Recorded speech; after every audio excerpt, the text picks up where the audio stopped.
नमस्ते दोस्तों, मैं हूं डॉक्टर आदित्य नरूला, आकार बोन केयर कानपुर से। आज हम लोग बात करेंगे कि बहुत कॉमन टॉपिक जो है नी आर्थराइटिस। अब उस आर्थराइटिस के बारे में हम लोग आपको थोड़ा सा समझाते हैं कि कैसे होता है और उसकी प्रक्रिया क्या है होने की। आज जैसे हम लोग ये देखें, हम लोग का ये नॉर्मल घुटना है जिसमें एक नॉर्मल एक परत होती है, इसको कार्टिलेज बोलते हैं।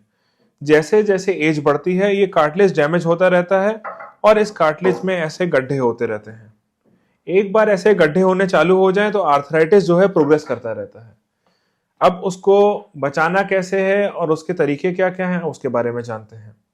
पहले तो ये जान लीजिए कि आर्थराइटिस जब चालू होता है तो घुटने में थोड़ा थोड़ा दर्द, सुबह उठ के मॉर्निंग स्टिफनेस इसको बोलते हैं कि एकदम से उठ के ना चल पाना, घुटनों से आवाज आना और आवाज के साथ साथ दर्द भी होना, ये सब आर्थराइटिस के साइंस हैं।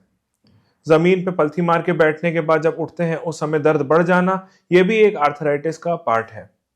अब उसमें तरीके क्या क्या हैं जिसमें हम लोग ट्रीटमेंट के तरीके जो हम लोग बोलते हैं वो सबसे पहला फोरमोस्ट तरीका ये है कि हम लोग एक्सरसाइज पे बहुत ध्यान दें। एक्सरसाइज पे ध्यान देने का मतलब कि हम लोग की जो मसल पावर है जितना स्ट्रांग वो रहेगी उतना हमारा आर्थराइटिस स्लो जाएगा।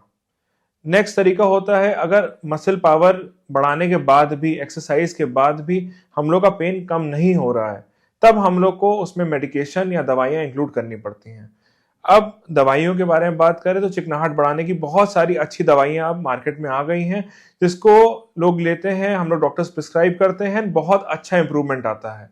दर्द की दवा भी हो सकता है ना लेनी पड़े उन दवाइयों के साथ। नेक्स्ट चीज आती है इंजेक्शंस। अब दो प्रकार के इंजेक्शन आ गए हैं, एक तो जॉइंट लुब्रिकेशन का इंजेक्शन आता है और दूसरा पीआरपी थेरेपी यानी कि प्लेटलेट रिच प्लाज्मा। उसके बारे में हम लोग अपने कुछ नेक्स्ट वीडियोस में बात करेंगे डिटेल में। थर्ड चीज आती है एस्टियो सर्जरी यानी कि हायर टिबियल ऑस्टियोटॉमी। इसका मतलब हुआ कि जिनके घुटने टेढ़े हो रहे हैं और अर्ली एज में हैं, जिनमें कि रिप्लेसमेंट नहीं किया जा सकता, उन केसेस में हम लोग एस्टियो सर्जरी करते हैं ताकि घुटने का एक अलाइनमेंट आ जाए। अलाइनमेंट आने के बाद कुछ ऐसे साल, 10 साल से 15 साल निकल जाए ताकि रिप्लेसमेंट की जो नॉर्मल एज है उस समय नी रिप्लेस किया जाए। लास्टली हम लोग के पास ऑप्शंस होते हैं यूनि नी रिप्लेसमेंट यानी कि यूकेआर और टोटल नी रिप्लेसमेंट यानी कि टीकेआर। अगर यूकेआर की बात करें तो उसमें सिर्फ वो एरिया बदला जाता है जो खराब होता है, और टीकेआर की बात करें यानी कि टोटल नी रिप्लेसमेंट, जिसमें कि सिर्फ पूरी लेयर बदली जाती है घुटने की। डिपेंडिंग ऑन कितना खराब है एक्सरे पे देख के उसके हिसाब से बात करते हैं। थैंक यू सो मच हम लोग का वीडियो सुनने के लिए। और जानकारी पाने के लिए हम लोग के चैनल को सब्सक्राइब करें और आगे हम लोग मिलेंगे।